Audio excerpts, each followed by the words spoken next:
Welcome to the Beautiful Game. As always, I am Blake here with Ferris. Hola. And Ron. What's happening? And tonight, the episode of Beautiful Game is all about that World Cup. Yep.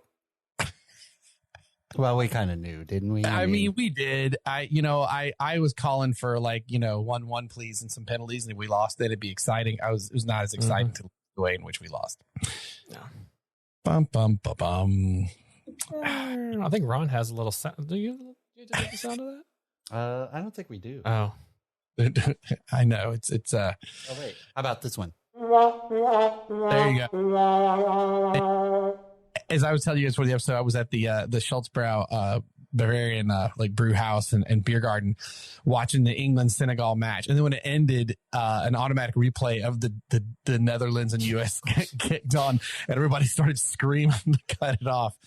And all of a sudden, the Bengals were on very fast. Very, very fast. So on tonight's episode, on that note, as the dust has settled, we look back and discuss our U.S. men's national team getting knocked out of the World Cup by Louis van Gaal's Netherlands team. That's a sound that we need on that board. Louis van Gaal's army. Yeah. We need to add that to the soundboard.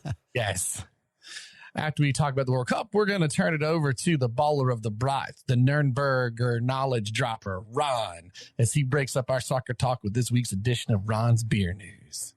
You like that? I learned about Nürnberger bratwurst at the German joint. Yeah, that's why I threw that in. I did not write that or add that, but it works. That's grilled brats, and they's tasty. Some of the round, and we'll talk about obviously some of the other round of 16 matches that have played up to this point. We're pretty much done with the exception of Portugal, Switzerland, Morocco, Spain. Yeah. Yep. There we go. So we're recording this on Monday night. So those games, those matches have not yet played.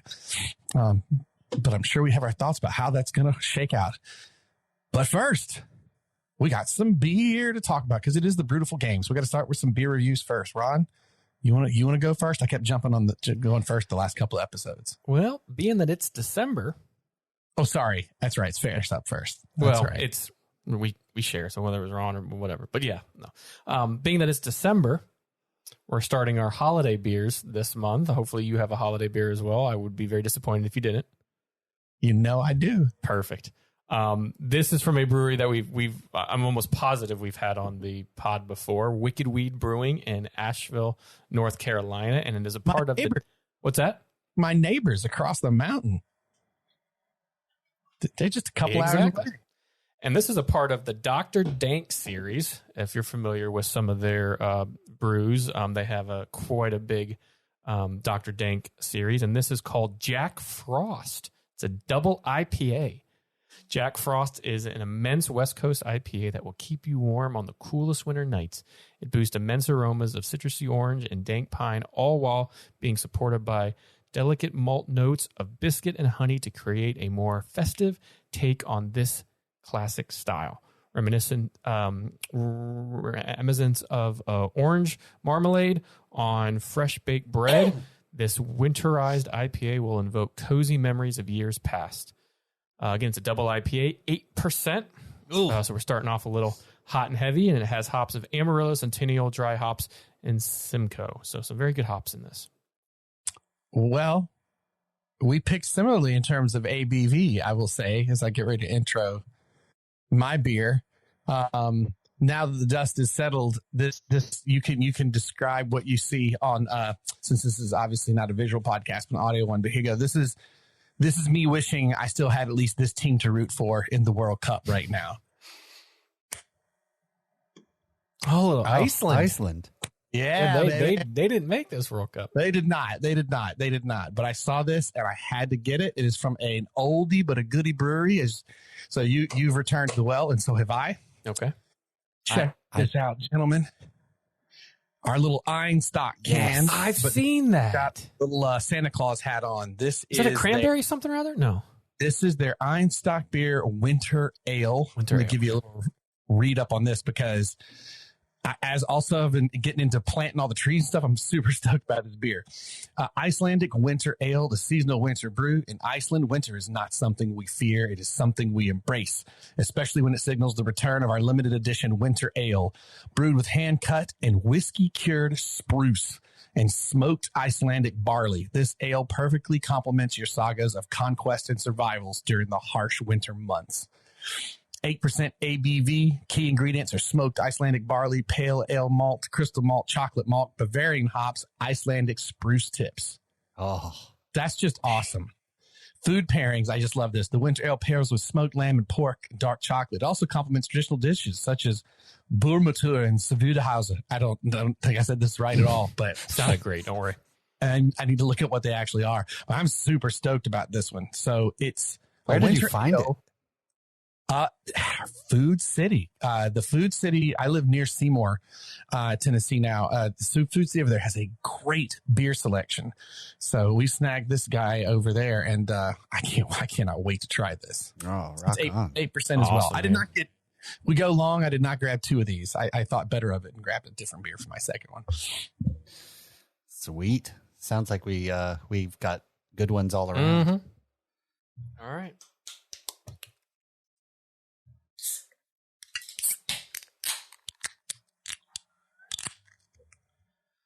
Ooh, I can smell that Dr. Dank right in the can.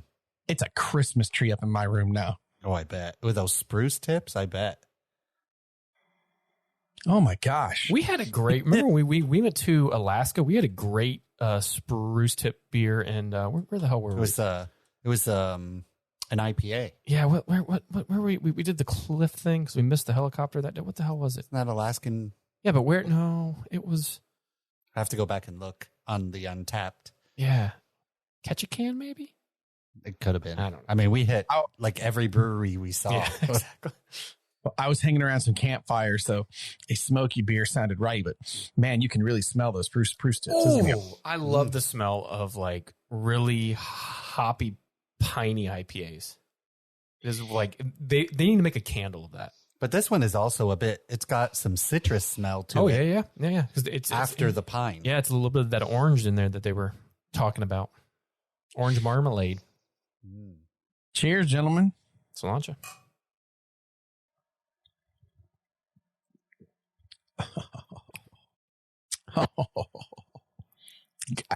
I can't do the pod. I got to go, guys. I need to sit on my back porch with a cigar. And Yeah, right. Things all night long. Holy cow. This one's pretty complex. This is delightful. It makes you think this is made in Florida for some reason.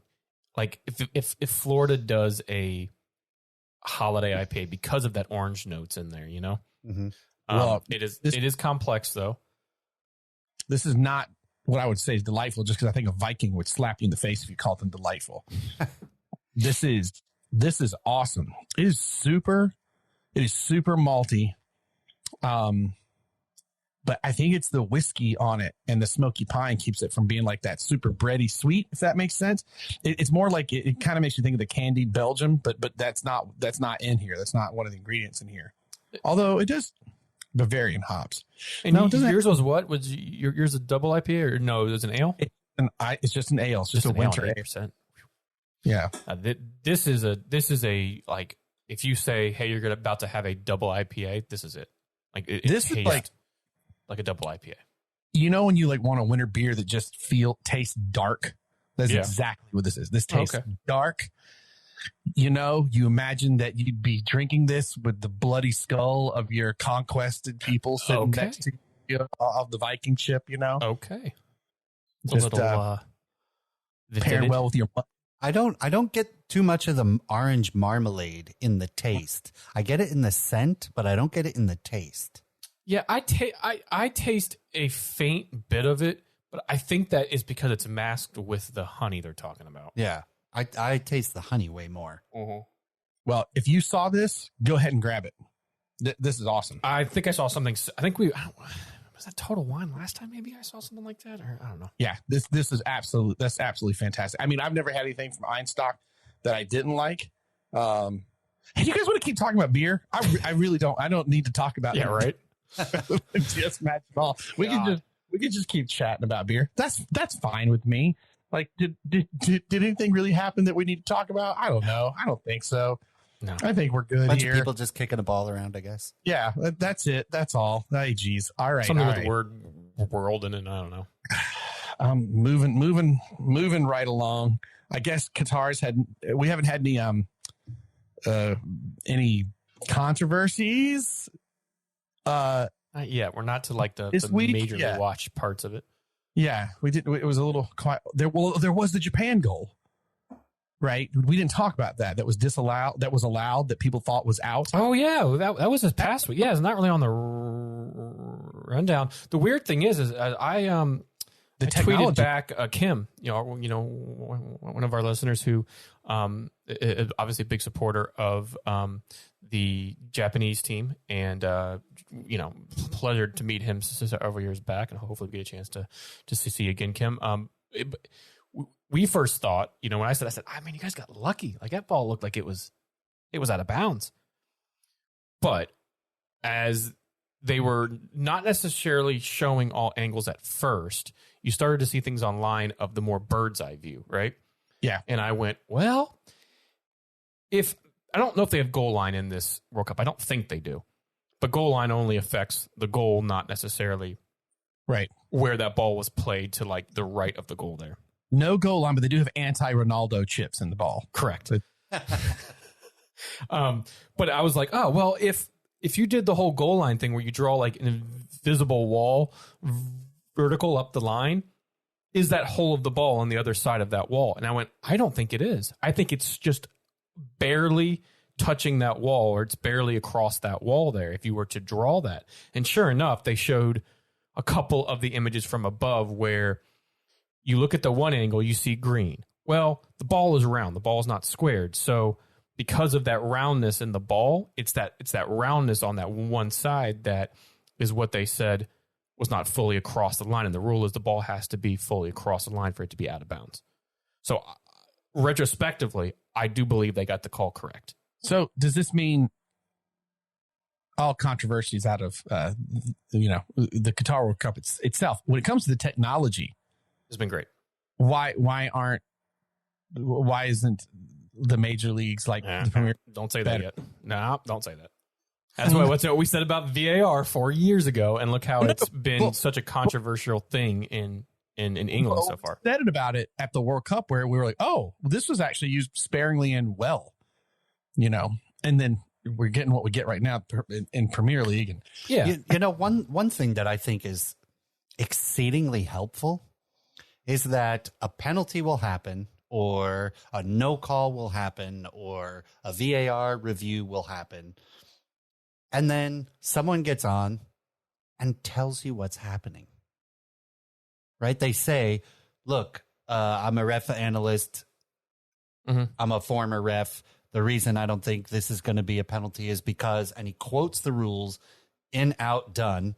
And it makes complete sense. And Fox has made a it's I don't know if it's Fox, but it's mainly the NFL in a way started this, right? Where you would have a former ref or somebody that's running the refs league, where it should be something that maybe NBC for the Premier League game should look at in a way.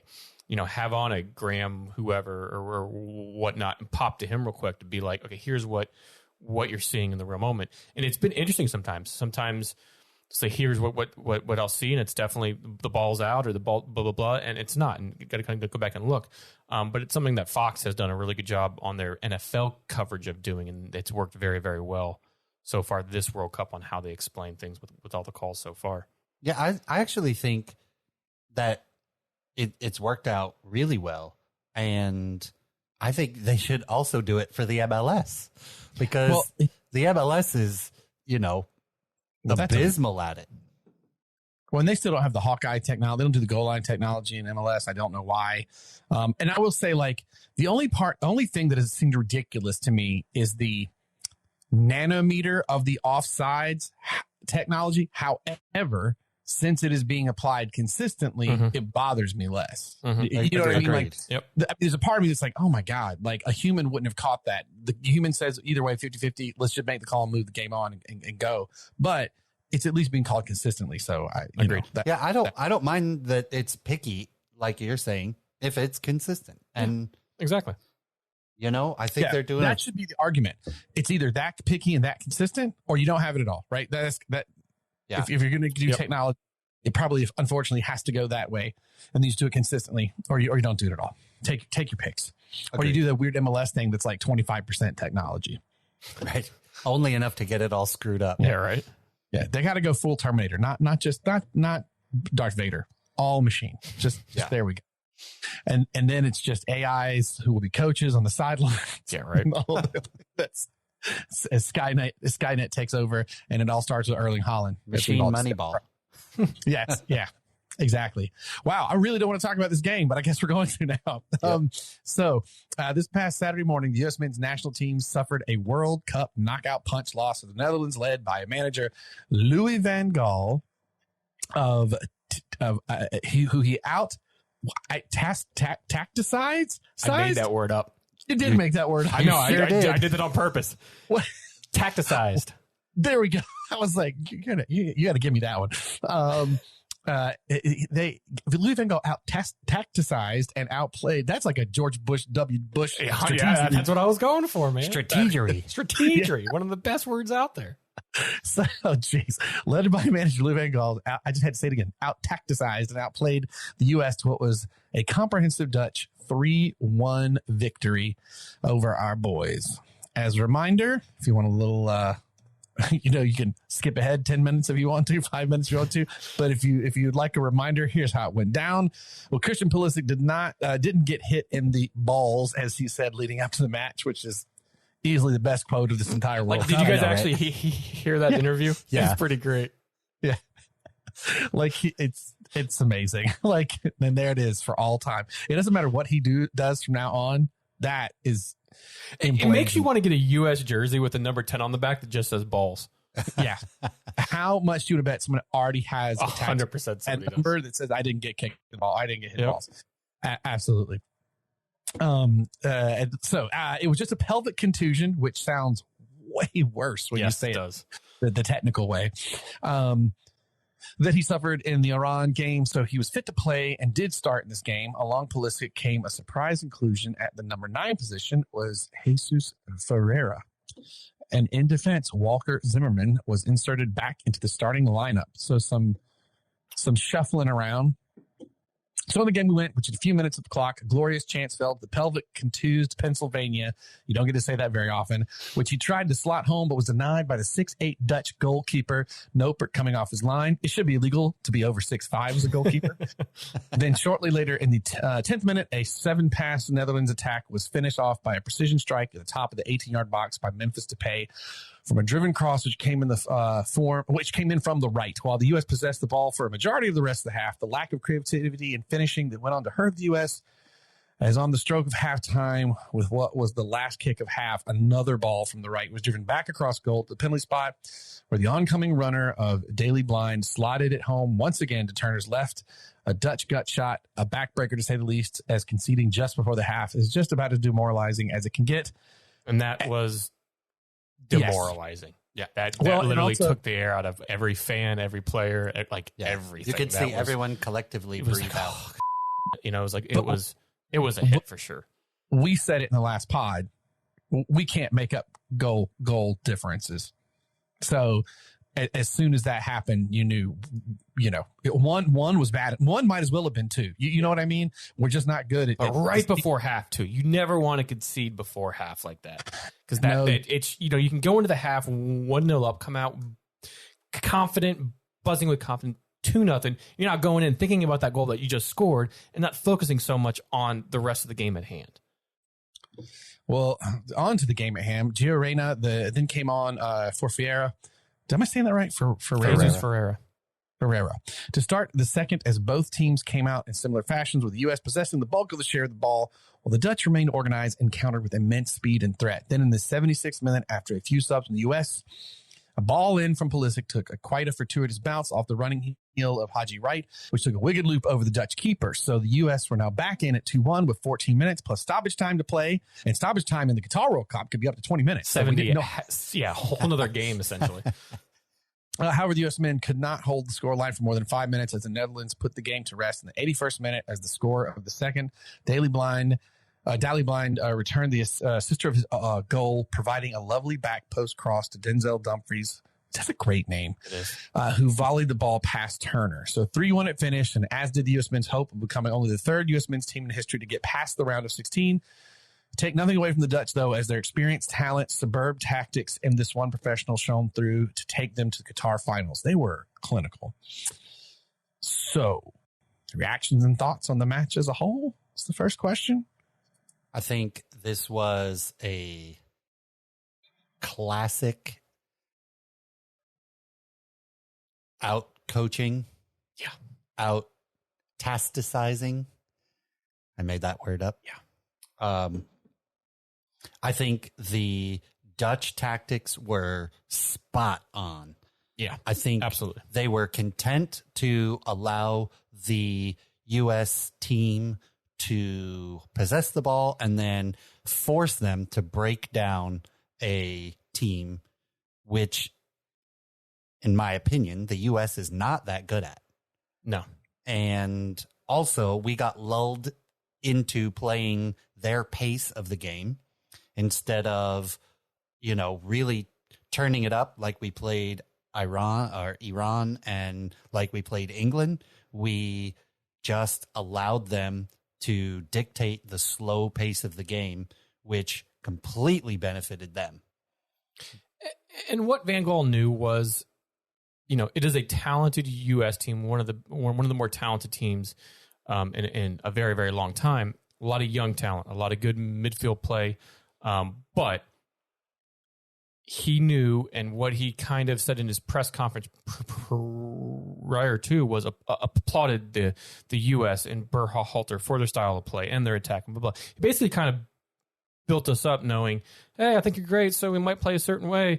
Well, the way they played was knowing that they were tough to break down, that they had pace on any sort of countering, and he knew that the U.S., while attacking with, Dest off to the right, Robinson off to the right, Pulisic, Musa, what we lack so heavily is a finisher of the ball.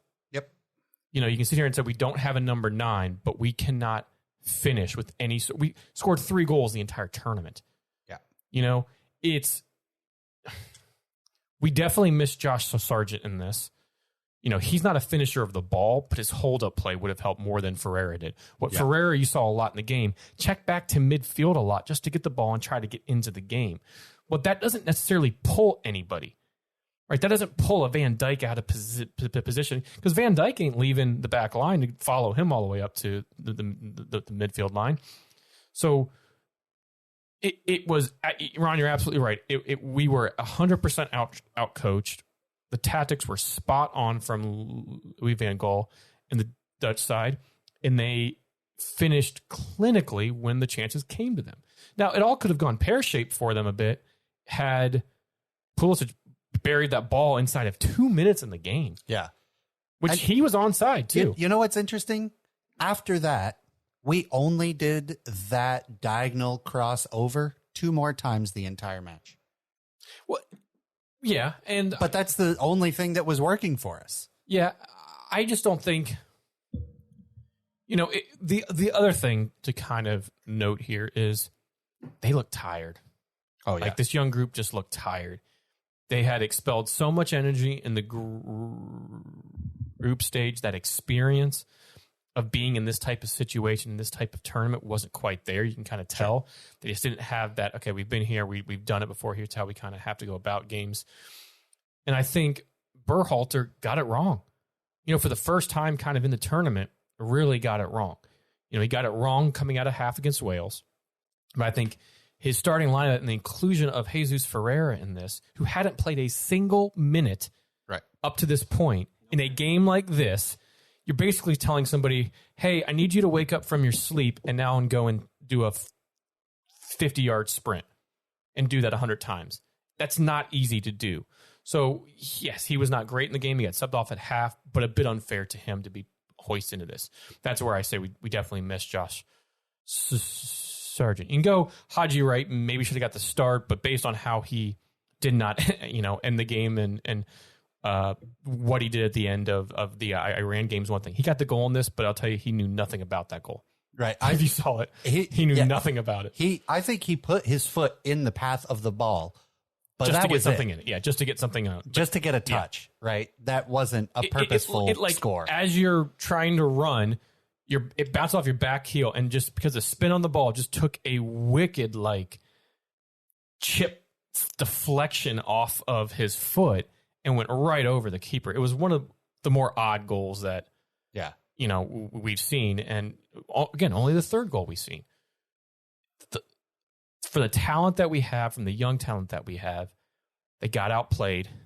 Hopefully they learned a lot from this. Yeah. And it's a game where they will be kicking themselves and reliving in their minds over and over again of things that they could have and should have done a little bit differently. Had we gone into this with a little bit more respect for the Dutch, because the Dutch didn't come into this game that great. This is the best game that the Dutch played all tournament. Yeah.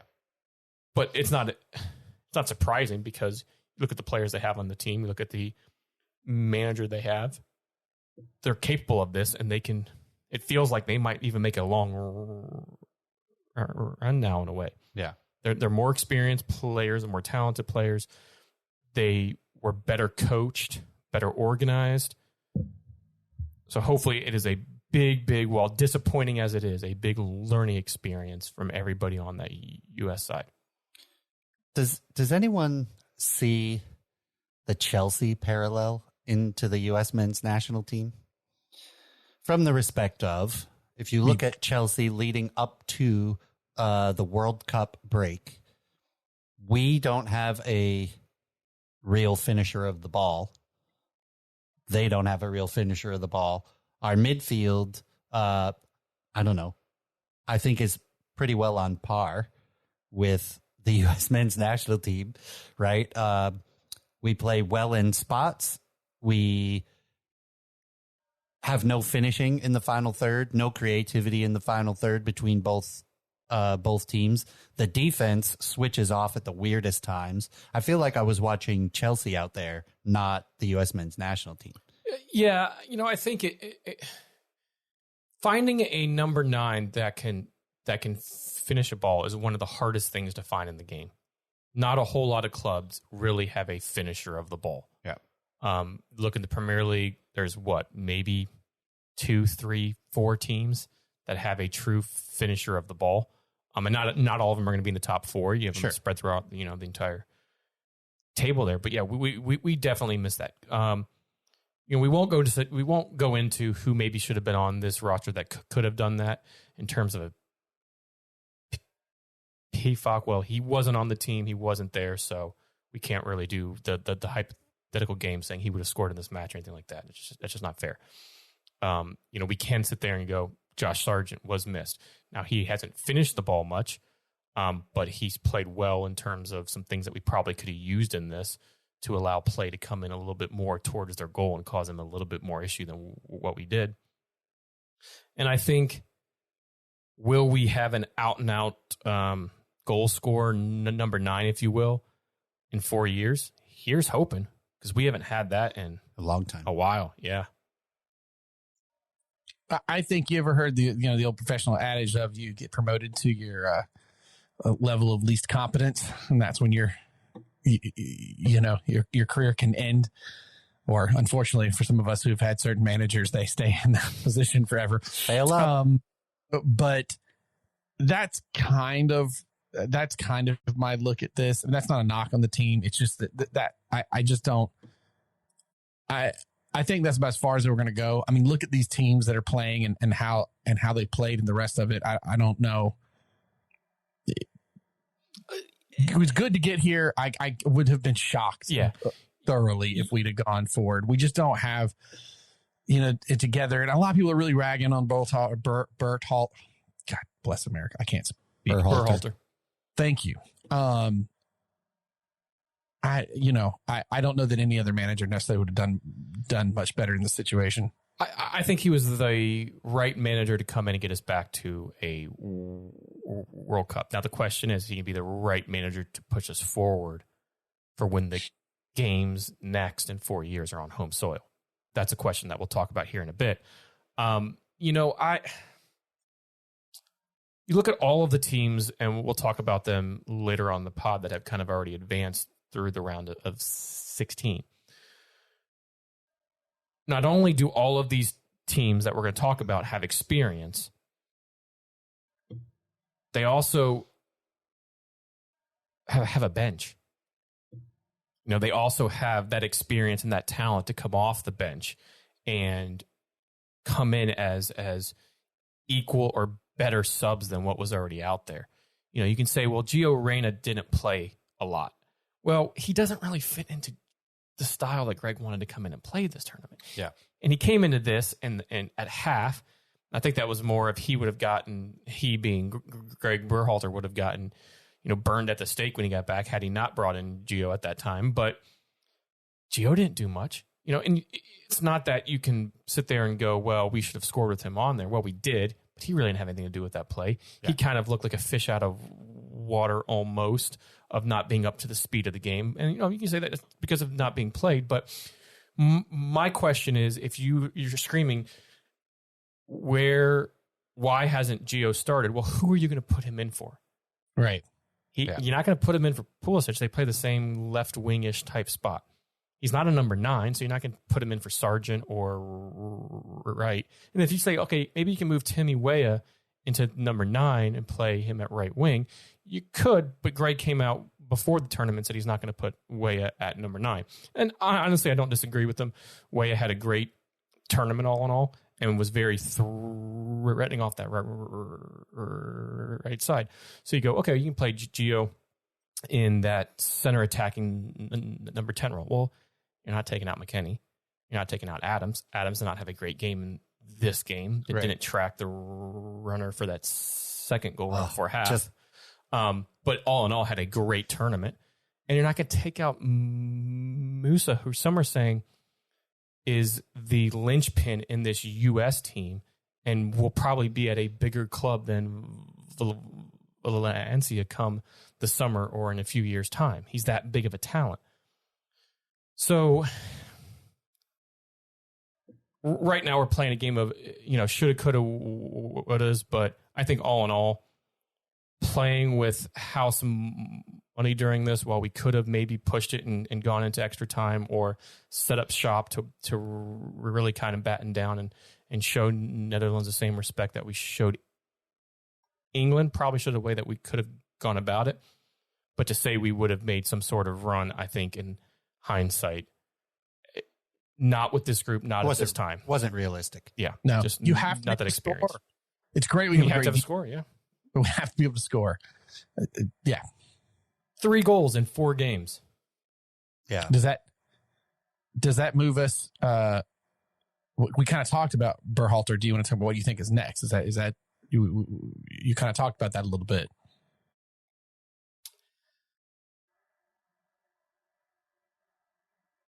I don't think he's the manager come 2026 for when the U.S. plays on home soil. Who's the manager? I don't know. I just don't think Greg's style of coaching is what he did with Columbus when he won the MLS Cup with them in 2020. To have his hands on a team 7 days a week suits him better. To have the talent that he has at his disposal, he's done well with, but complex schemes, complex tacticizing. It's one of my favorite words now, non-words.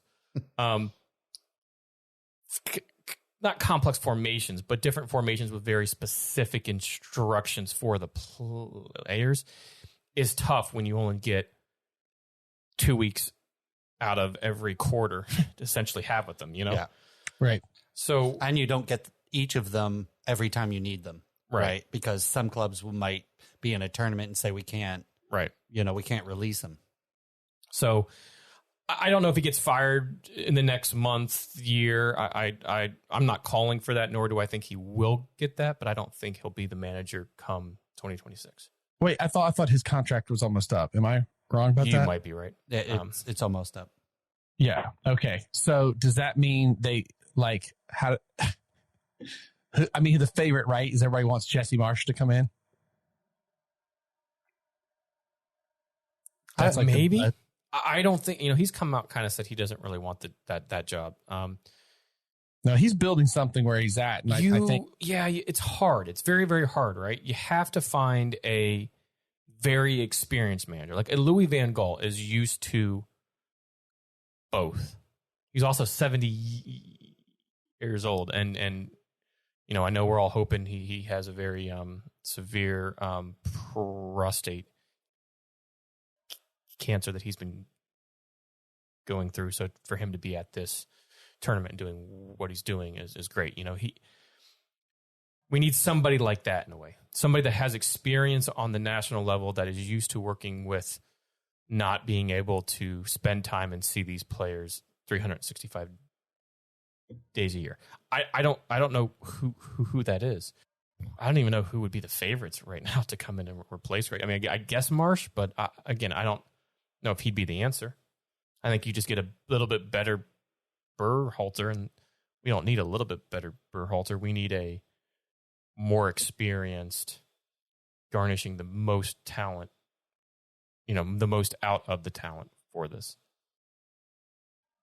Yeah, I'm not sure who they go for. I was doing a little scouring online, and like, there's not a lot of people that kind of are on any kind of list for that.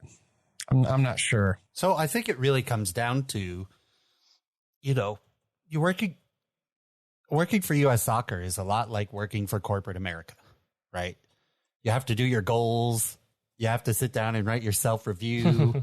You have to get your manager to approve it. Then they do your self-evaluation and all that other craziness, right? Well, I don't think the process is going to be all that dissimilar, in the respect that Berhalter had a very specific goal, right? He wanted to change the way the world sees U.S. soccer.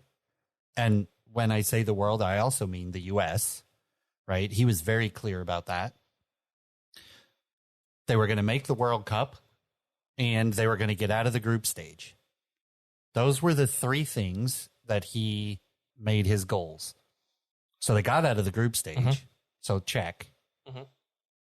They made the World Cup. Check. Mm-hmm. They got out of the group. Check. Mm-hmm. The question is, maybe did they change the way the world sees U.S. soccer? I think so. I think he did, especially in the U.S. England game. I think particularly. I think who was the Men in Blazers? Maybe that I was listening to that said this, where this is the last tournament we go into as a underdog, quote unquote. We are now out of that realm of being an underdog going into a tournament. And I think from that respect of changing how the world look, absolutely. There's a lot of heads that have turned for the talent that we have on this team. Tyler Adams, playing over in Leeds, Aronson, Musa, but come 4 years, a lot of these boys are going to be 28 years old, 27, 20. They're going to be in like kind of the prime of their career with experience. But also Tim Ream, who was fantastic, is going to be 39. Is he going to be playing? So who's going to be at center back? Zimmerman got a lot of experience, which is good. And you could see him being a main key center back going forward. Hey, look, can him and Cameron Carter Vickers play? Say what, Blake? Sorry. You throw out 39, but I'm expecting to see Olivier Giroud at 40 in the next World Cup after this. God, and he's going to look better than most 21-year-olds.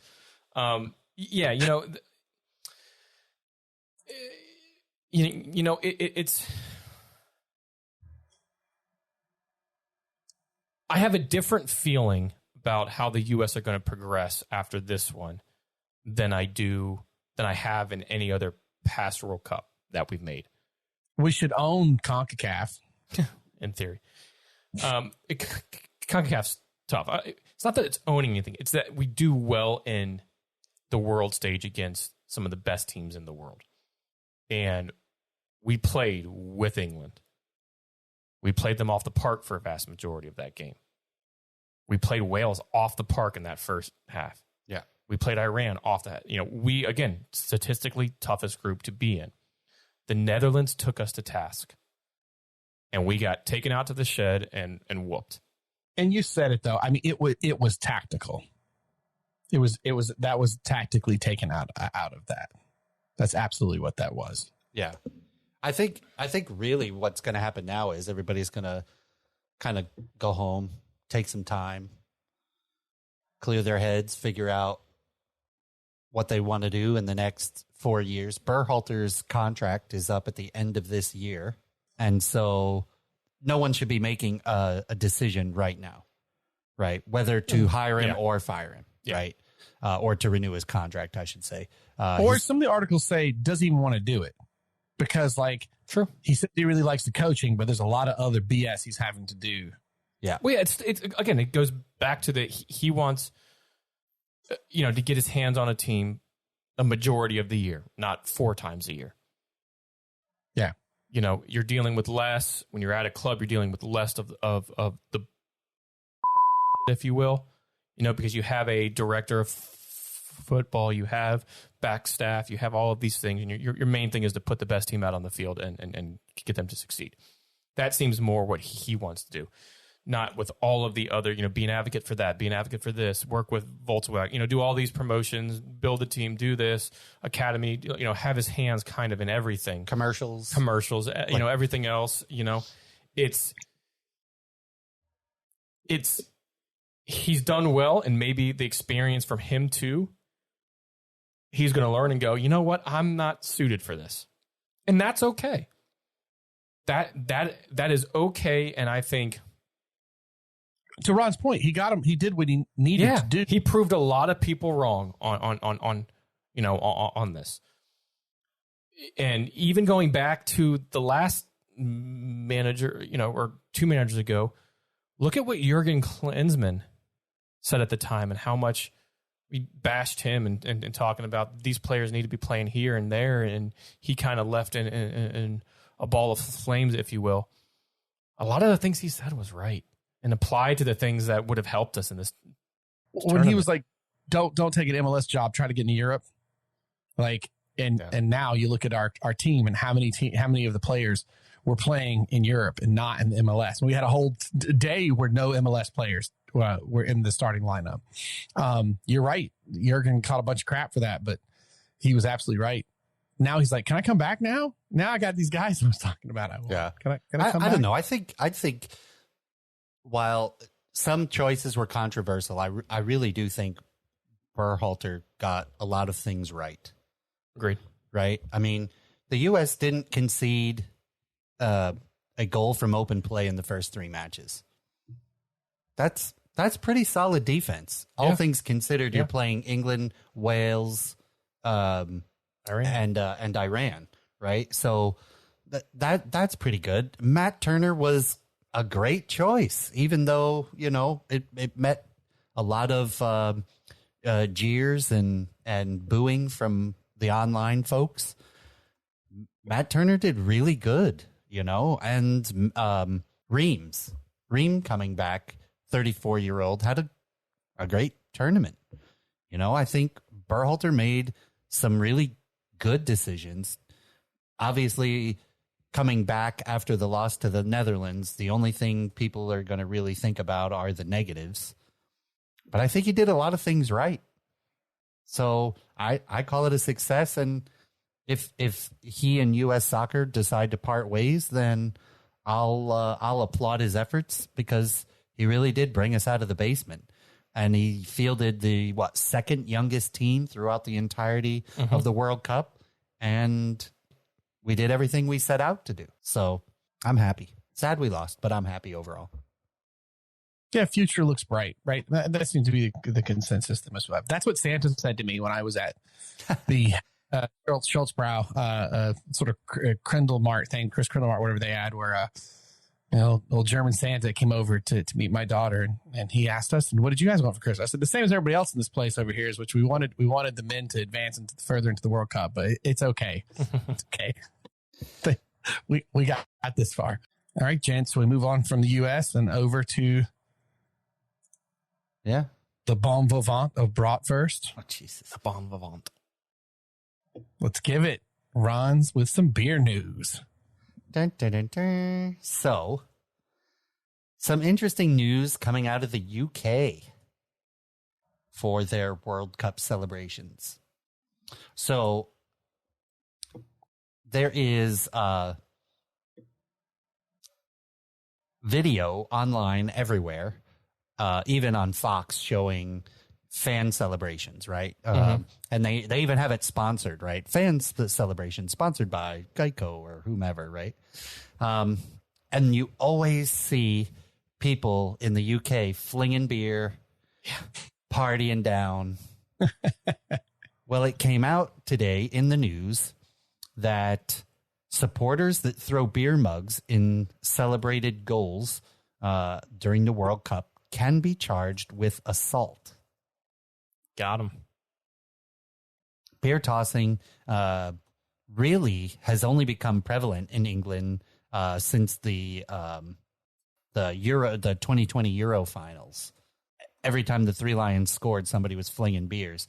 Now, the throwing of the beer itself, the liquid portion, no one cares about. The problem is that people are throwing glass mug. bottles, steins. That stuff hurts. Yeah, it's coming back down, right? It's like those, idiot Americans who shoot bullets into the air to celebrate something. Well, that stuff's coming down, right? And so if you're the person that threw it and it hits, you can be charged for assault. How do you... I guess there's fingerprints on it, so you can test for finger... Wow, man. Well, I mean, it is... have you seen any of the UK or the England celebration videos online? Yeah, but there's bottles. Like, how do you know which bottle's connected to which human's hand? Some of those are insanely clear. I kind of fell down the well a little bit of it and watched. And you can watch a person throw a beer and, one crashes on the bar, one crashes on a person, one crashes on the music stand, So it is possible because so many places have uploaded videos to their Twitters and Instagrams of fan celebration that if you threw a beer and hit somebody, they can come back and charge you for assault. Oh, can you imagine sitting there in the, in the slammer and being like, well, what you in for? One guy's like, oh, I punched some guy and blah, blah, blah. We got into a fight and I put his in the hospital.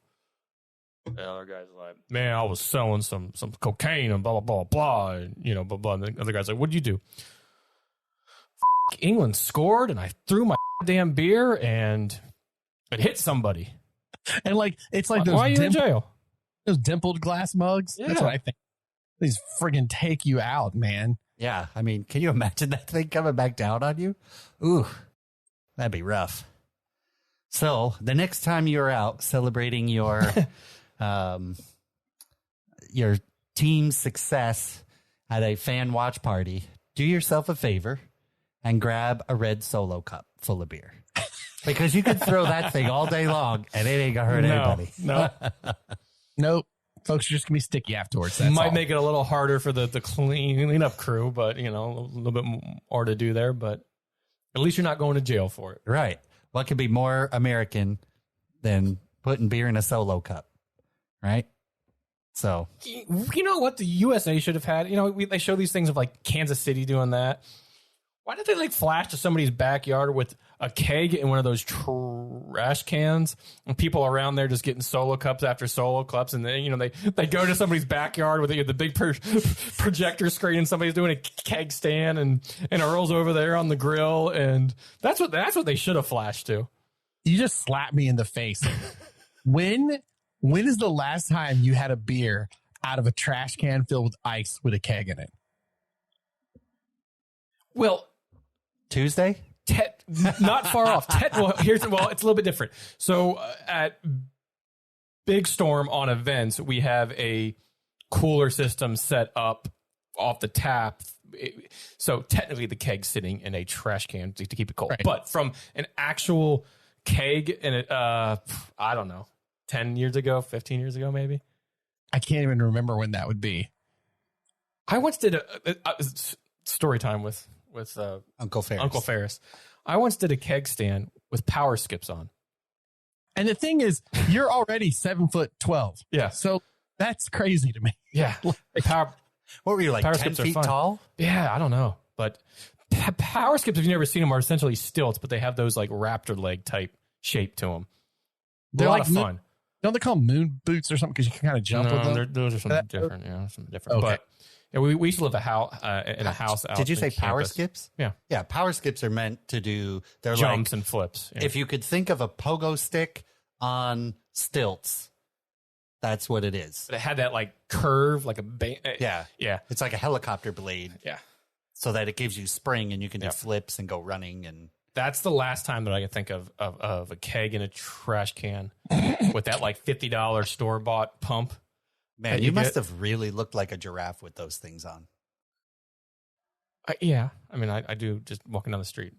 No, normally, you but- look, I don't mean this disparagingly. You look normal without power skips, right? thank Like you. you're just a normal dude. You're just tall. Power skip. But with power skips on, I mean, Oh, it was awesome. It was Holy fun. hell. It was fun. That's the last time I can think about a keg. I don't know any other time that, or since like college and high school, but that's what they should have flashed to here in the States. That I would remember have in been college, it was brilliant. always Milwaukee's best. That was always the keg we got. I don't know. Yeah, baby. Okay, I'm looking at these stilts now. Yeah, you would have looked like a giraffe. That's crazy. Okay.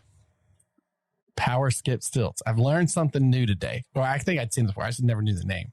Sorry, beer news. Does that wrap us up? so that does wrap up the beer news. The beer news? All right. Just don't look when you're at the game, no matter how mad Why are you you are. looking at me?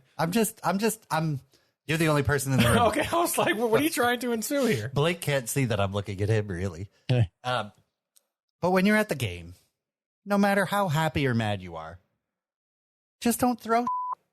Well, how about especially this? You like the beautiful game? Don't waste your beer. See, I don't. Yes, Exactly. He's like looking at me as if I've done this before. No, when we used to go to the games at the bowl and used to hop on chairs and do all that fun stuff, the beer remained intact. Agreed. Yeah. Yes, Agreed. Yeah, the beer remained Yeah, I intact. I'm wasn't- not springing a $12 Bud Light up in the air, wherever the hell we were drinking then.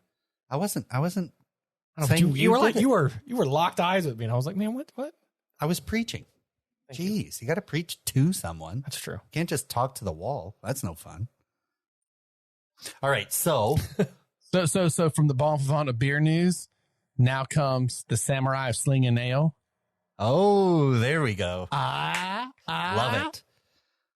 So once the U.S. lost, I was deciding, who do I root for now? And I thought the next best team for me to root for as a kind of an underdog would be the Blue Samurai. You and me had the same thought. Because I did not. my kind of Leicester-ish prediction for the World Cup was that Germany and Spain do not get out of the group. Japan and Costa Rica. Costa Rica, thank you. I kept wanting to say Croatia. Costa Rica get out of the group. And for 10 whole minutes, that was actually true. Yeah, for a little bit. You're absolutely right. That was For true. 10 whole minutes. So I thought, look, I have to go for the Blue Samurai. So in honor of the Blue Samurai's early departure, I found a rare in the U.S. Okinawan beer, Ooh. an Orion rice lager, Oh, I do like a rice lager. which is a little bit difficult to find in the U.S. These guys are still the only private brewery, like mass-produced brewery in Japan, right? So they have the 5th largest brewery in all of Japan, headquartered in Okinawa Prefecture. The company commands about 1% of the Japanese beer market, but controls 60% of the Okinawan beer market. They have some deals with Asahi to help spread their beer around a bit. But this brewery was founded in 1957 in Nago, Okinawa, during the American occupation of Okinawa. Orion began making beer in 1959. They struggled to compete with other Japanese breweries, but after changing from a German-style beer, which all the other Japanese breweries were doing, they changed to American-style beer, and it gained a huge popularity. Up until 2002, it had a market that was limited to mostly Okinawa, but since 2002, they have partnered with Asahi Brewery to manufacture Asahi beers in Okinawa, but in return, Asahi is also making and producing Orion beer outside. So it's a pretty interesting little partnership that they have. It's a Japanese rice lager. I bought one single bottle so we could all commiserate Japan's early departure and have a little Japanese beer to salute a wicked good, get them on the counter team and punching way above their weight. Yeah, they had an excellent run. Crack that bad boy open, Ferris.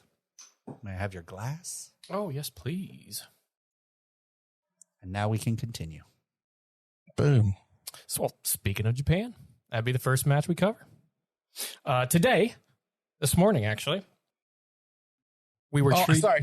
I didn't know if you were going to have your taste of your beer first, but you're going to go ahead and roll. Yeah, we'll run through it, and then at the end, we'll kind of we're still talking about Japan in a whole. Today we were treated the first extra time penalty shootout of the knockout stages of the World Cup. I'm actually surprised that it was the first one. I am too. Out of the games played so far, I think we're going to see a few more, though, the way that some of these teams are playing. But as Japan and Croatia played out a 1-1 draw, which saw Croatia go through 3-1 on penalties. The Blue Samurai kicked off the scoring just before the half in the 43rd minute through a passage of play, following a corner, which fell to Daisen Maeda. I said that right? Yeah, we'll go with it. As he slotted it home, ball kind of bounced around, and a good finish from him. So Japan went into the half 1-0 up, but it only took 15 minutes. Sorry, Daisen Maeda. We're close. I mean, we're white guys trying to do Japanese here. You know what I should do? I should put like the actual, what's it called when you put the... Use your words. I don't know. I can barely say these words. How am I going to use my words? The... Phonetic, thank you. Bring it like Big Bird style and just phonetically sound out those. Well, I get frustrated because I used to live in Japan and I prided myself being able to speak it fastly. And now I still have to stare at it for a second and pronounce it in my head a few times. Brutal with names. If you listen to this pod, you will know. But 15 minutes after half, Ivan Perisic headed home one for Croatia. So the country just kept trading blows and blows as they went into the 90 minutes full, and then they also were kind of going back and forth in the extra time. Some interesting subs from Croatia during that time. Luka Modric got subbed off in the first half of extra time, as did Brozovic. So some big players for them kind of subbed off. Kind of interesting because you're thinking this is going to go to pens. You might want them in pens. Nonetheless, they did go to pens. Now, Japan got their first two saved. They were kind of poor pens. Yeah, they were both poor deliveries. Yeah. While Croatia made their first two. Then Japan made their third, and Croatia hit the post on their third. So Japan were kind of back in it there, and a little bit of life. However, with their fourth attempt, Maya Yoshida had his shot saved to the left of Levakovic, the Croatian goalkeeper. And then with the last kick of the game, the very next fourth kick of Croatia, Mario Pasalic stepped up and absolutely buried that one. So unfortunately, the story of the Surging Blue Samurai ends here as they experienced a Croatia side that much more experienced in these type of games, and they move on to the quarters. How's that beer? Shall we have it? Cheers. I do like a rice lager.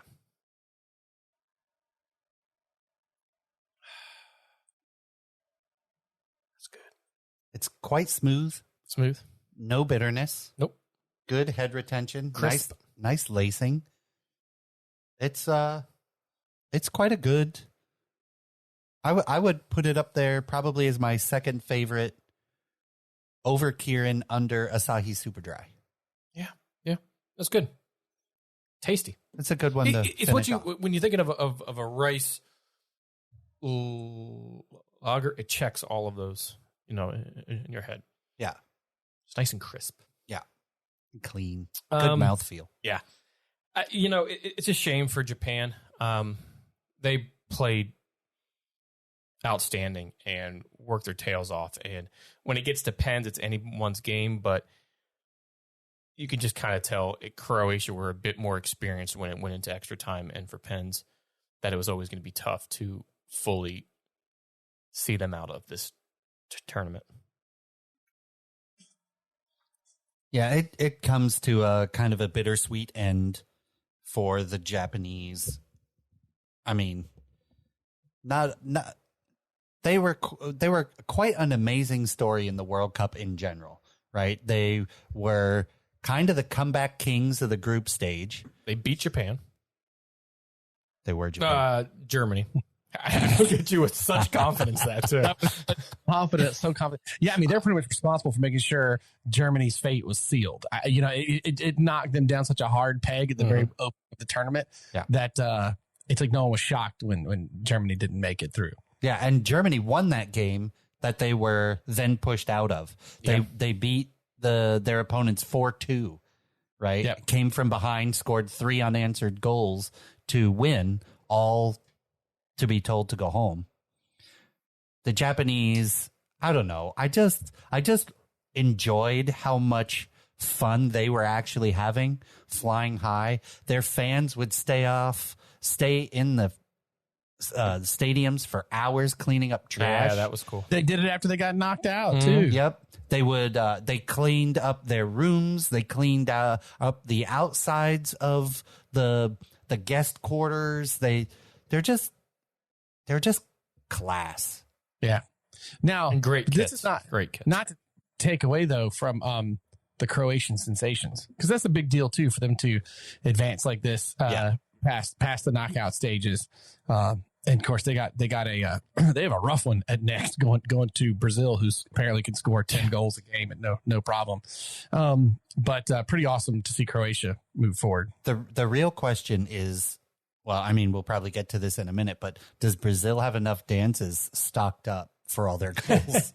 Yeah, I mean, and later on today, that's exactly what occurred. There was a lot of dancing going on as Brazil put 4 past South Korea and did so in the first half. With goals in the 7th minute, 13th minute, 29th minute, 36th minute, the Brazilians looked every bit of the tournament favorites that they were coming into this. And with that third goal, especially, there was goals from Vicinius Jr. and Neymar and Lucas Paqueta. Yes, Neymar back in the squad, obviously got hurt in Brazil's first game, so kind of sat out for the group stage. Return in this one, got a goal off a pen.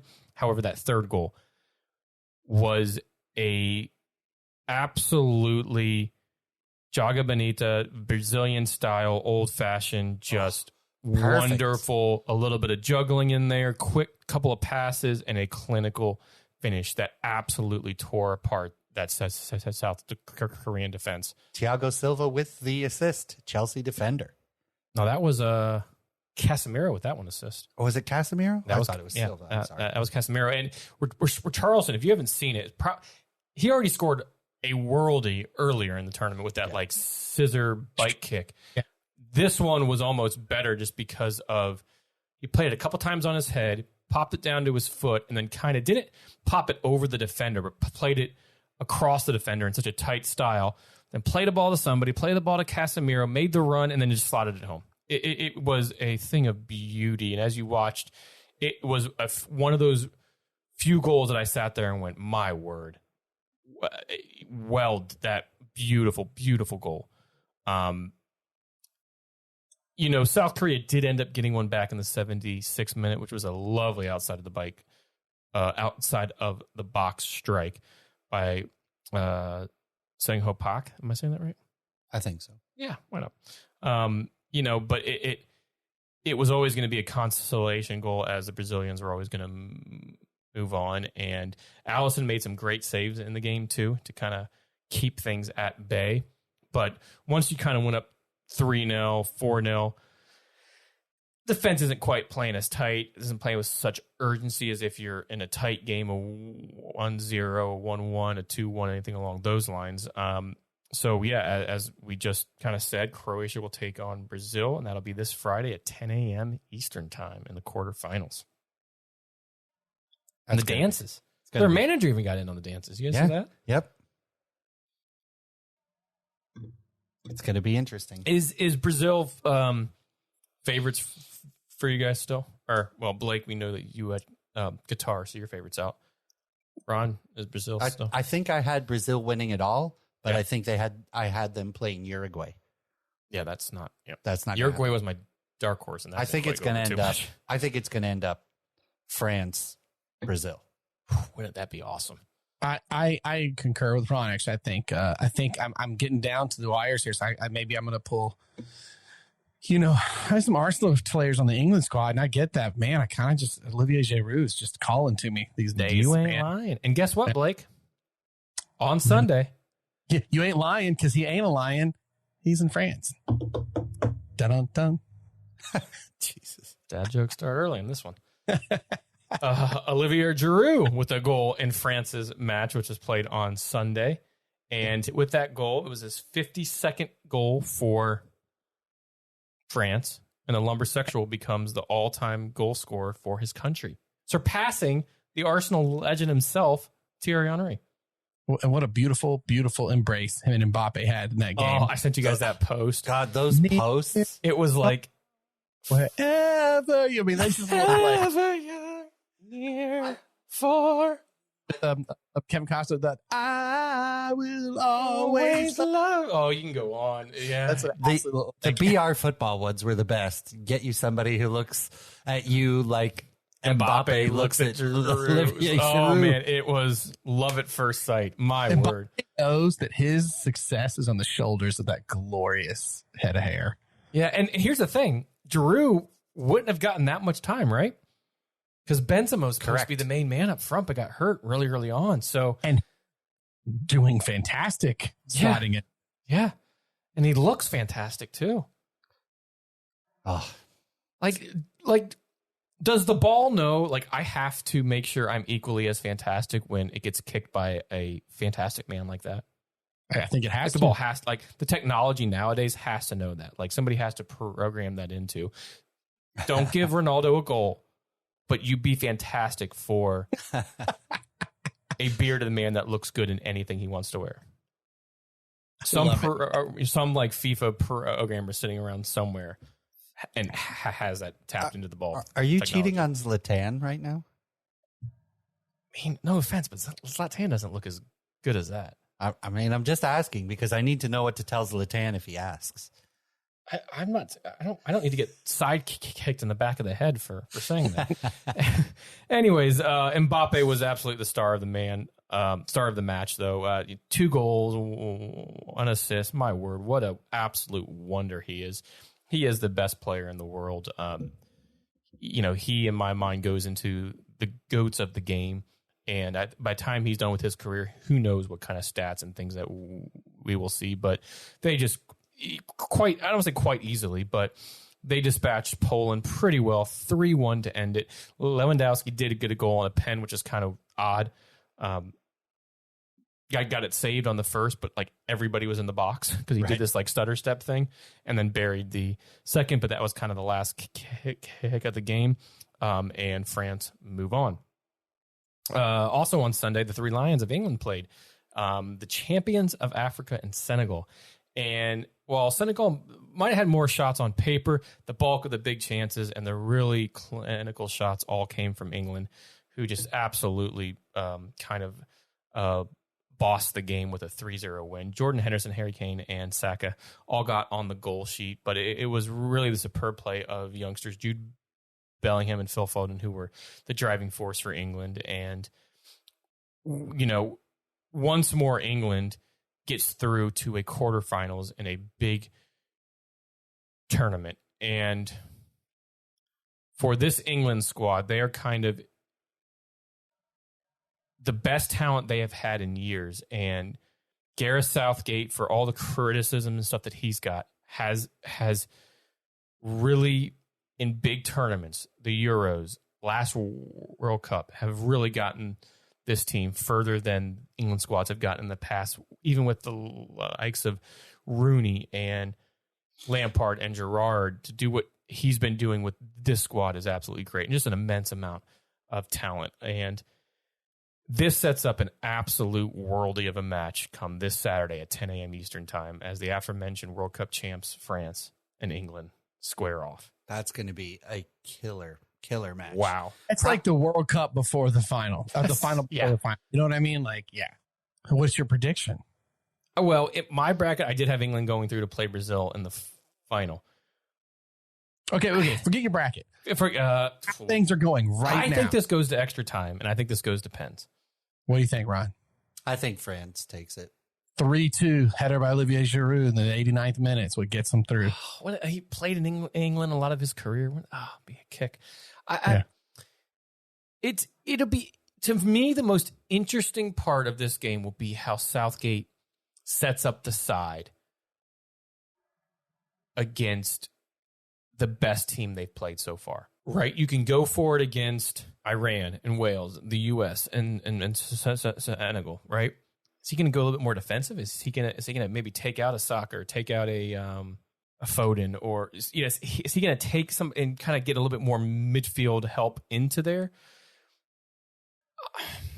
It'll be interesting to see how he tries to keep Mbappe and Dembele for France at bay. Who's going to start at the backs? Is Trippier going to continue to get the starts there? Who's going to get the start on the other side? It's going to be Shaw more than likely, but is he going to have them pin back more? So he can tell them to just kind of inch back more, because that countering speed could either tire out his backs or they can really get in behind. Because once they're in behind Shaw or Trippier, Stones and Maguire aren't God's gift to speed. Nope. And with the likes of Mbappe, who's always faster than going, he runs at 99 pace if he's on, just got out of bed, he's, and you have Dembele on the other side of that. Giroud, not pacey, but with those two doing a majority of the work, he doesn't have to be. He just needs to get his big, gorgeous body somewhere in the goal frame area, and when it comes to him, just slot the ball home. So it'll be interesting, Southgate's tactics in this, to see what he does. So for me, I think this goes into extra time, and then we see from there. I think France outright wins it. Blake? I think so too. Said 3-2. Olivier Giroud, 89th minute. Boom. Okay. There you go. Bingo, now, if it were to go to PKs, I'd absolutely root for the final one to go to Saka and nail it to make up for that. It goes Rashford and Saka again, and see if they... Yeah, exactly. Oof. Either way, to be honest, best match of the slate so far. Yeah, for the quarterfinal slate, that is. Yeah. And to be honest, Brazil or going against France or England is also awesome. Assuming Brazil get there, yeah. They're in a tough side of the bracket, as the Netherlands are going to be taking on Argentina. Yeah. And Argentina on Saturday went through. It was a little bit played after the U.S. and Messi, of course, got on the score sheet first in the 36th minute with yet another accurate shot from him in this tournament. And they continued to really just turn the screw in the game, as in the 57th minute they doubled their lead with a wonderful strike from Man City frontman Julian Alvarez. Australia kind of got back into the match in the 77th-ish minute, and things were a bit nervy down the end, but some really, really key blocks by the power of the Martinezes. Yeah. Center back Lisandro Martinez made a wonderful kind of slide air tackle, foot save that kept the ball from going in, which would have been a wonderful chance. And the goalkeeper, I cannot say that name all of a sudden. Who? The former Arsenal keeper and Villa keeper. Oh, Emiliano. Thank you. I don't know why I cannot think of that. He made a key save. Always rescue me. Yeah, right. He made a key save really, really late on in the game that would have taken this game to extra time. So he was kind of the star of the match there at the end. But yeah, Messi and Argentina will take on Van Gaal's Dutch this Friday. I don't want 2 p.m. I don't want Messi to win. I don't either. But Now, I don't think that the Netherlands will be able to stand up to Argentina. I do. I don't either. I But do. look, here's the thing. Okay. The Portugal match is tomorrow, so we can't really talk about that. But now here's the sadistic side of me that wants to happen, because since Ronaldo's already pissed off a second coach within 3 weeks of pissing off his last one at Man United, Right? now that the coach at Portugal's all angry because of Ronaldo getting so pissy when he got subbed off in like the 65th or something like that. Oh, we've seen that before, haven't we? Yeah.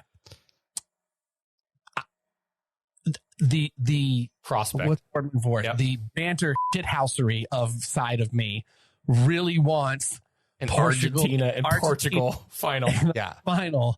And at this point, I think I actually want Argentina to win the damn thing, because Ronaldo's been driving me bonkers this last year.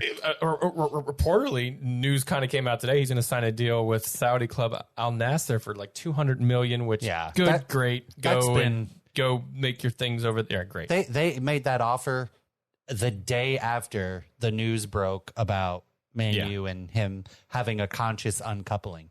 Yeah. Right? Makes me think that he knew something already. I don't think that came after. No, You know? he well, it's possible. He wanted to move. May have been tapped up. Who the hell knows? Just you're going to get money over there, and you can continue to pile on to any sort of league records that you can have. You're going to have notoriety because you're Ronaldo, right? You're one of the biggest, if not the biggest person followed on Instagram. Your first goal for them, your goals for them. Nobody's really going to care about the league, but shirts will be sold. Like, it'll just be wild over there, and he will still be in the news, right? But hold on. It's a 2.5-year contract, 200 million euro, and Ronaldo makes a lot of money just off of like endorsements and stuff. I would argue though this will start to be the decline of that. Well, Because possibly, you're saying in the news, but not really. They'll talk about like his first, like when he first plays, and if he has like a crazy goal, it'll end up on TV or something. But like he's going to go play in Saudi Arabia, and not for nothing, that's just going to get forgotten by a lot of the Western like news market. Like I do think that will start to be the slide down for now. It doesn't matter. He's done what he's done and has tons of money, but I think you're just not going to talk about it as much until it's time to officially retire from football. Then there'll be a big, huge thing for him in Portugal. It'll be, Real Madrid will do something. You know what I mean? But this is kind of the end. Do you think he just pulls a Brett Favre and just decides he's going to retire and then cries about it for a while and then moves to the Hungarian league? Yeah. He'll go to Hungary or he'll go play for Everton, like one of the two. Like, how you go from Hungary to Liverpool and Everton? Yeah. No, I didn't say Liverpool. Well, Everton are in Liverpool, though. I know that. I'm just saying. I mean, I don't think it's that far off. No, I think if anything, he may go back and do like a one-day contract at Sporting, where he first kind of came up and before he went to United. I still, despite the several flaws and what Ronaldo is, I appreciate Ronaldo. I'm a big fan of his. How he plays the game and so on and so forth, what he's done for United, what he's done for Portugal. He's great. Whether he goes on and does that at the end of his career, most people's end of careers, even here in the States, like Moran said with Brett Favre, get a little bit tarnished in a way, or it just gets a little, like, as Blake said, housery at the end there, where things just get a little wonky and you're trying to hang on to it and you're trying to make as much as you can. And you know that, you're trying to do so much that the wheels come off the cart and you're just still rolling down the street. What happened to retiring when you're on top? Yeah, right. That's gone away. Ask Tom Brady about that one, because he should have been doing that. He won the Super Bowl Bounce out. And he got divorced because of it. Did you guys see the tweet from KFC UK though about this? No. Like this is wild. I'm going to send you guys because it doesn't feel like it should be that it should have really happened. But UK KFC tweeted, they said Madrid zone. They reshared Madrid zones. Cristiano Ronaldo will play for Al Nassr from January 1st on a 2.5-year deal for €200 million per season. Jeez. And the KFC UK official says decent backup to Abu Bakar, to be fair. The guy who was doing very good in the World Cup for Saudi Arabia. Fair. Love it. As Blake said earlier in the pod, as the time that we are recording this, there still 2 matches need to be played tomorrow on what day are we on? Tuesday, yeah. So tomorrow on Tuesday will be played. Then we'll have a couple days break, and the quarterfinals will take place on Friday and Saturday. So you obviously will be listening to this pod before then. And then on our next pod, we'll review those quarterfinal games and look ahead at the semifinals. One last question. Going back to Brazil. Just one last question. Do you think Richarlison takes the bench in Tottenham after this? He's kind of been started, not started. He's been playing. I don't think know. his role at the club with Tottenham changes a whole lot, to be honest with you, because he's been getting a good amount of time. I'd also argue, Ron. I mean, this isn't against him. He doesn't. The people servicing him in Brazil, and he doesn't have that at Tottenham. True. And he's also playing in more of that like number 9 type role for them, where who Tottenham have Harry Kane. You're not, right. So to play them both is a little, he's coming from a different position. He's coming from that Vinicius Jr. Neymar position, where a little bit more off to the right and left, opposed to down the center, which is kind of what he's been playing for Brazil. I know, but if you're Antonio Conte, you're not playing him over Kane, no. Kind of switch things up so that he can.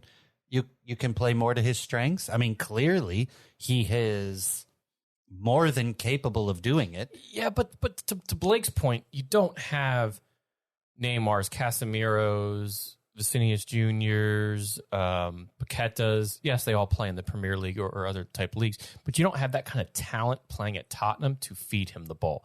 Like if you don't have Harry Kane getting fed the ball well, but you start Harry Kane, you don't get looked at as being an idiot for starting Harry Kane, right? Even if he's not scoring, right? If you start Richarlison and he's not scoring, they'll be all over you. It's not, and I'm not saying that that's fair necessarily. Now, if you want to get real cutthroat about it from a GM point of view, I'd start playing him more. And while there's the premium on English players, I would sell Harry Kane to supply you the team you need to move forward at Tottenham. Because welcome to Manchester United, Harry Kane.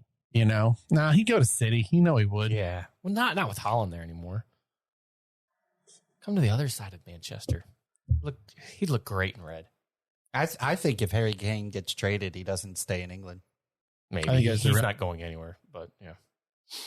Okay, I think that was just my question because looking forward to December 26th, which is not all that far away, gentlemen. It is 21 days away. Do you know what starts up this week, though? Championship games return. Yeah. So on like Wednesday and Thursday, when there's not games, there are championship games in England. So like tune into those. 5th and 6th division haven't stopped. Yeah. They've still been going. But you have high part of, the championship is a good watch. So when the World Cup's not on, you're itching for that during the day on I think it's Wednesday and Thursday. Tune into ESPN Plus, I think is where they're showing the games. Yeah. All right. I think I'm good. Does that wrap us up? I think it does. I love that we got a little Premier League vortex right at the end, thanks to Ron and his question. Yeah, right. Well, it's a good question. Good question. Yeah, it's a good question to ask. I think, you know what? I think, Ron, it hangs on a balance as the rest of these games play out. But if he continues to play like he did, maybe it's a different situation. If you go back in and Kane doesn't really put one in the first couple of matches, then you also injuries starting to play effect. Gabriel Jesus out of the Brazil squad through to injury. Who knows what other players may or may not get injured going forward. So this is part of that whole Winter World Cup. Exactly. What that was going to do for things. So, yep, here it comes. So the dice are being rolled. Boom. All right, gentlemen. Always a pleasure to talk some more World Cup with you. Our beers of the pod for this episode. Oh, I did from Einstock. I did their, hold on a second, get my can back out here.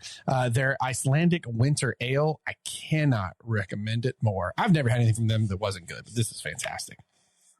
Our second beer of the pod for Ferris and I was the Orion Okinawan Draft Lager. Quite good. Rice lager. Quite good. Quite good. And then from Wicked Weed Brewing, if you see it anywhere in your stores, get it. Dr. Dank series. Jack Frost Double IPA. Good stuff. Yeah, that was quite tasty. As always, make sure you follow us on the Twitters, on Untapped Cities Beers, Instagram, wherever. Have the soccer conversations with you. Also, make sure to, if you want to give us a review on Apple Podcasts, wherever you listen to us, always handy. Give us a screen grab of that. Drop us an email, thebrewedgame@gmail.com, or DM it to us. We will get a koozie or something out to you. And then I think that moves us over to Ferris's Zlatan quote of the pod. As Zlatan poses for a selfie with the wax version of himself, he says, that sentence alone. I took the opportunity to take a selfie with myself at the Greven Museum in Paris. The one to the right is made of wax, and the one to the left is made of steel. That man. He took a selfie with himself. That's amazing. Yeah, of course he did. You're telling me that none of you, if you had a wax figure of yourself made, you wouldn't take a selfie with it? I wouldn't have made that tweet. I'll say that afterwards. That's for sure. Okay, I have a World Cup question for you before we wrap up. Go ahead. What do you think a typical English football fan is gonna do if England wins the World Cup? There are going to be so many tattoos over the palest parts of English bodies that we are going to see Instagram reel after Instagram reel of somebody's left under buttocks to thigh tattoo of every score and every goal that England's ever scored in this. Yeah, it's tricep. You're right. Under the eyelid of something of the World Cup final score line. It is going to be nuts. Or inside the lower lip. There's be so many pale parts of English bodies tattooed with something of this World Cup. Agreed. I don't think that's going to happen. I think your typical English player or English fan if England wins the World Cup, is going to stop playing FIFA and go to bed.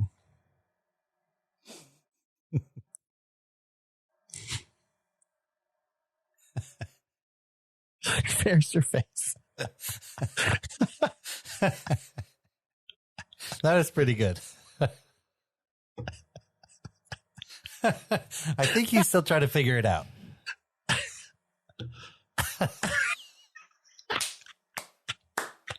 Oh, that's brilliant. You having some troubles there? There's a lot going on in my head right now. Okay, this one's for Ron. Why is Spain so good in FIFA, and UEFA Euro tournaments, and so good in the World Cup? Why? Because nobody expects the Spanish in position. Hey, nice. All right. There you go. Little mind python for you. He's the squirrel fell off the wheel. It fell off the wheel a long time ago. That's not a surprise. The squirrel's been just running around haywire up there. All right, gents. Always a pleasure. I want to finish this beer and go watch Andor. That show's amazing. I have not. I'm 2 episodes in. I have not gotten back in. Is it good? Dude, it's like Born Identity, but for Star Wars. Love Not it. I'll have to start watching it. The spy sort of espionage. Oh man, are all the episodes out now? Yeah, they're all out. Beautiful. Just go right to it. Yeah, you can. They're also on Hulu. Yeah. Yeah. Okay. But no, I watched the first 2 when they dropped them, then I haven't gotten back onto it yet. So, all right. It's good. It's good. All right, gentlemen. Love the beer. Cheers the game. The beautiful game. Cheers.